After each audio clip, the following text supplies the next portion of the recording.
Assalamualaikum warahmatullahi wabarakatuh. Salam satu Malaysia, salam Malaysia Madani. Kita ke udara pada malam ini untuk membicarakan isu-isu semasa. Dan malam ini saudara, kita nak mengulas tentang kenyataan fitnah yang dikeluarkan oleh Ahli Majlis Kerja Tertinggi UMNO, iaitu saudara Hisham Jalil, yang mengatakan bahawa beberapa orang individu akan dipecat dalam mesyuarat Majlis Kerja Tertinggi UMNO pada 13 hari bulan ini, dan beliau mengatakan nama beliau juga adalah salah seorang daripada nama yang bakal dipecat. Untuk rekod tuan-tuan, saya nak beritahu bahawa UMNO ni kita dah berpuluh tahun ditubuhkan. Belum pernah lagi dalam sejarah UMNO ni kita memecat orang kerana orang itu berbeza pandangan dengan kita. Tak pernah lagi tuan-tuan kita pecat orang kerana orang tu berbeza pandangan dengan kita. Ini semua hanyalah fitnah, saudara. Hanyalah fitnah. Dan saya nak beritahu, untuk seseorang tu dipecat, pertama sekali orang tu akan dibawa kepada majlis kerja, kepada jawatan kuasa ataupun lembaga disiplin UMNO. Dia kena bawa kepada lembaga disiplin UMNO. Sehingga ke hari ini tidak ada orang yang membuat sebarang laporan disiplin terhadap Hisham Jalil. Saya dah cek dengan lembaga disiplin. Tidak ada orang yang membuat sebarang laporan disiplin terhadap saudara Hisham Jalil. Jadi benda ni saudara tak betul dan amat tidak bertanggungjawab bila mana saudara Hisham Jalil mengatakan bahawa beliau bakal dipecat dalam mesyuarat Majlis Kerja Tertinggi pada 13 hari bulan ni. Saya nampak fitnah ini lebih nak memburukkan imej UMNO itu sendiri. Seolah-olah macam di dalam UMNO ni tidak ada ruang untuk berbeza pandangan, tidak ada ruang untuk orang berbeza pendapat. Saya nak beritahu bahawa perbezaan pendapat saudara Hisham Jalil ni sebenarnya, kalau kita teliti, bila beliau bersama dengan kepimpinan UMNO ketika kita tewas pilihan raya umum yang ke-15, pada ketika itu beliau merupakan ketua penerangan UMNO, dan ketika itu sebelum kita memutuskan untuk bekerjasama dengan Pakatan Harapan selepas Perikatan Nasional menolak titah Kebaharuddin Tuanku untuk bekerjasama dengan Pakatan Harapan, sebelum kita bersetuju itu saudara, Majlis Kerja Tertinggi UMNO telah pun bersidang untuk sama-sama mengambil keputusan, dan keputusan itu telah diambil secara konsensus, secara sebulat suara, bahawa Majlis Kerja Tertinggi UMNO bersetuju untuk UMNO bekerjasama dengan Pakatan Harapan bagi membentuk kerajaan seperti mana yang dititahkan oleh Kebaharuddin Yang Maha Mulia Seri Paduka Baginda Yang di-Pertuan Agong. Jadi masa tu dia ialah ketua penerangan UMNO, dan masa tu dia bersetuju. Dia bersetuju. Cuma hari ni hujah dia, dia kata dia bersetuju dengan titah Kebaharuddin Tuanku untuk kita bekerjasama membentuk kerajaan dengan Pakatan Harapan. Tetapi dia kata Kebaharuddin Tuanku tak pernah menitahkan kita untuk masuk pilihan raya bekerjasama dengan Pakatan Harapan. Ini saya rasa sangat, nak kata semakin hari semakin gila pun ada juga.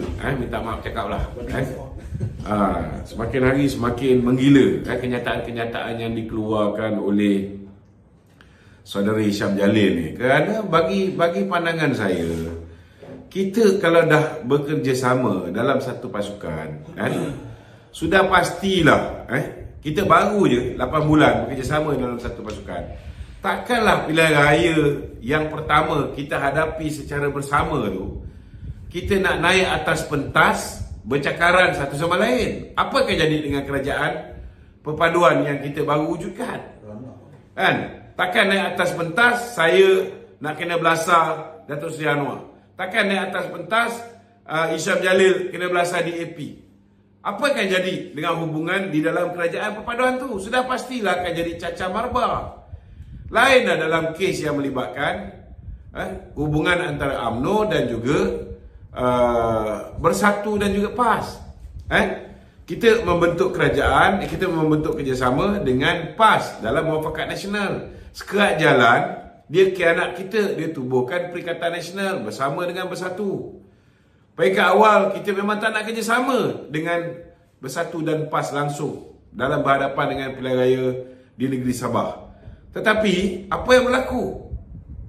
Bila akhirnya kita bersetuju untuk bekerjasama, sebahagian kursi UMNO bertanding, sebahagian kursi Bersatu dan Perikatan Nasional bertanding, apa yang terjadi? Mereka meletakkan calon-calon bebas menentang kita. Kemudian Hamzah pergi turun lagi, bagi 200,000 kepada calon-calon bebas ni untuk melawan calon daripada UMNO. Bukan setakat tu je. Sekerat jalan tu, kita dah bagi dah berapa jumlah kursi dia bertanding, berapa jumlah kursi kita bertanding. Dia boleh bawa pula PBS tarik masuk dalam Perikatan Nasional. Dah tiba-tiba dia pula bertanding lebih. Jadi ini apa yang berlaku menyebabkan akhirnya Datuk Seri Zahid memutuskan untuk pilihan raya negeri di Melaka dan di Johor. Walaupun puak-puak yang pro Perikatan Nasional seperti Anwar Musa, seperti Ismail Sabri kata tak boleh menang. Melaka kalau teruskan juga UMNO go solo hanya 8 kursi yang UMNO boleh menang. Tetapi Datuk Zahid firm kita go solo juga. Alhamdulillah kita menang di Melaka, alhamdulillah kita menang di Johor. Ada banyak faktor kerana pertama sekali ketika itu COVID masih lagi melanda negara. Kebanyakan daripada pengundi-pengundi Cina, masyarakat Cina, Tionghoa yang health conscious ni, mereka tak keluar mengundi. Ini memberi kelebihan kepada kita. Itu sebabnya kita minta supaya Ismail Sabri membubarkan parlimen itu segera. Kerana timing is very important. Bukan maknanya kita menang ni kerana kekuatan kita saja. Strategi itu penting. Kita menang ini mungkin kerana musuh kita masih lagi bercakaran. Musuh kita kepada ketika itu Tun Mahathir baru keluar daripada Bersatu, mewujudkan Pejuang, kemudian mewujudkan GTA dan sebagainya. Time musuh kita ni tengah bercelaru. Ketika itulah sepatutnya kita adakan pilihan raya. Tetapi malangnya, tuan-tuan, kita berhadapan dengan musuh kita yang nyata dan kita juga berhadapan dengan musuh dalam selimut. Dan akhirnya, apa yang berlaku, bila dia delay pilihan raya, kita hanya memenangi 26 kursi. Bila kita dapat 26 kursi, pada awal memang kita nak jadi pemangkang. Memang kita nak jadi pemangkang. Tetapi bila Perikatan Nasional tidak mahu kerjasama dengan Pakatan Harapan, Tuanku telah menitahkan supaya BN ambil alih peranan itu dan melakukan kerjasama dengan Pakatan Harapan. Maka wujudlah kerjasama ini.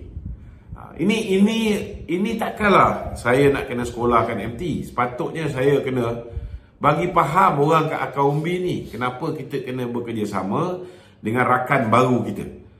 Dan kita memang betul kita dah berperang 58 tahun dengan DAP ni. Tetapi tempoh 8 bulan tu bukan satu perkara yang mudah untuk saya yakinkan kawan-kawan UMNO untuk memberikan sokongan kepada kawan-kawan Pakatan Harapan. Sepatutnya setiap pemimpin di dalam UMNO berusaha memastikan bahawa kita boleh transfer undi penyokong-penyokong BN untuk memberikan sokongan kepada kawan-kawan Pakatan Harapan. Dan dengan harapan sebagai timbal balas, kawan-kawan Pakatan Harapan juga memberikan sokongan kepada kawan-kawan BN. Dan ini alhamdulillah kita tak boleh nafikan bahawa kita telah mencapai sedikit kejayaan walaupun taklah sebagus sehingga membolehkan kita memenangi ke semua 6 buah negeri, tetapi setidak-tidaknya kita berjaya memenangi 3 buah negeri dan musuh kita Perikatan Nasional memenangi lagi 3 buah negeri. Ini bagi saya cukup baik kerana kita menentang DAP 58 tahun dalam tempoh 8 bulan kita boleh yakinkan separuh daripada orang kita untuk memberikan sokongan kepada kawan-kawan Pakatan Harapan. Buktinya Buktinya yang paling mudah sekali seperti mana yang diungkap oleh YB Anthony Loke. Sungai Pelek ni saudara, masyarakat Cina ada lebih kurang dalam 22%. Campungan masyarakat India lebih kurang dalam 40%. Masyarakat Melayu di Sungai Pelek ni saudara ada 60%. Tetapi DAP boleh menang di Sungai Pelek. Sudah pastilah ada contribution ataupun sumbangan daripada kawan-kawan daripada UMNO dan Barisan Nasional. Ini kita kena faham juga. Sama juga kalau kita lihat, kalau tanpa sokongan kawan-kawan daripada DAP, dusun tua juga, kita tak boleh menang. Malah kursi tu pun, kursi DAP diberikan kepada calon daripada UMNO, iaitu Dato' Johan, untuk bertanding di sana. Dan kalau kita nak tengok, selepas kita menang dua pilihan raya kecil, baik di Pulai, begitu juga di Simpang Jeram, saya nak beritahu dengan tuan-tuan, Perikatan Nasional tutup mulut, tak boleh kata apa, sebab mereka dah memang kalah, saudara. Tapi ada pula yang membuat andaian-andaian analisis songsang ni, tuan-tuan, yang mengatakan kononnya undi Melayu UMNO hilang 27,000 orang Melayu sampai 81%. Orang Perikatan Nasional pun tak berani claim macam tu. Tiba-tiba ada pula Malaun ni pergi tolong pula bagi analisis, nak menunjukkan bahawa kerjasama dengan DAP ni menghancurkan UMNO, merosakkan UMNO. Kita tak nafikan memang ada terjejas. Kita kena ingat juga, sama juga dengan undi-undi kawan-kawan daripada DAP juga ada sedikit terjejas bila mereka bekerjasama dengan UMNO. Kalau DAP boleh mengambil risiko, kenapa tidak kita? Sampai bila kita nak membiarkan politik pecah belah, adu domba, politik perkauman sempit ni nak bermaharajalela? Sampai bila kita nak biarkan penunggang-penunggang agama ni berterusan? We must put a stop on this racism. Sekarang dah peluang tu ada depan mata.